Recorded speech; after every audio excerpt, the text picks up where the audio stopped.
যে দোয়াটি পাঠ করলেই সঙ্গে সঙ্গে আপনি আল্লাহর সাহায্য পেয়ে যাবেন। যে কোনো বিপদ মুসিবতে ছোট্ট দোয়াটিকে আপনি পাঠ করতে দেরি হবে, আল্লাহ তাআলা তৎক্ষণাৎ আপনাকে সাহায্য করবেন।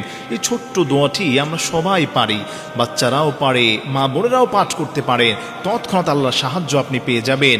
আপনার সন্তানটা বিদেশি বিপদে আছে, চাকরি হচ্ছে না, অনেক বিপদ আপনার দিকে ধেয়ে আসছে, ছোট্ট দোয়াটিকে আপনি তৎক্ষণাৎ 3 বার পাঠ করেন, আল্লাহ তাআলা আপনাকে সাহায্য করবেন। এই ছোট্ট দোয়াটি হলো আগিসনি ইয়া রহমান, আগিসনি ইয়া রহমান, হে রহমান, হে দয়াময় আল্লাহ, আপনি আমাকে সাহায্য করেন। এই ছোট্ট দোয়াটি আপনি পাঠ করবেন। নবী পাক সাল্লাল্লাহু আলাইহি ওয়াসাল্লামের সাহাবী হযরত আনাস রাদিয়াল্লাহু তাআলা আনহু মক্কা থেকে মদিনায় হিজরত করার সময় একজন মুনাফিক মুসলমান তাকে একটা জায়গায় বন্দী করেছিল, তাকে বড় বিপদের মধ্যে রেখে দিয়েছিল।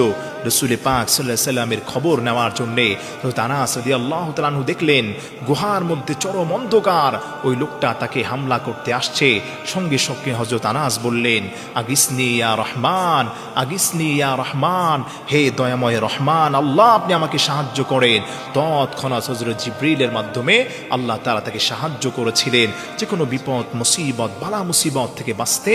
তৎক্ষণাৎ এই দোয়াটি আপনি 1 বার অথবা 3 বার শুধু পাঠ করবেন, আল্লাহ রাব্বুল আলামিন তৎক্ষণাৎ আপনাকে সাহায্য করবেন।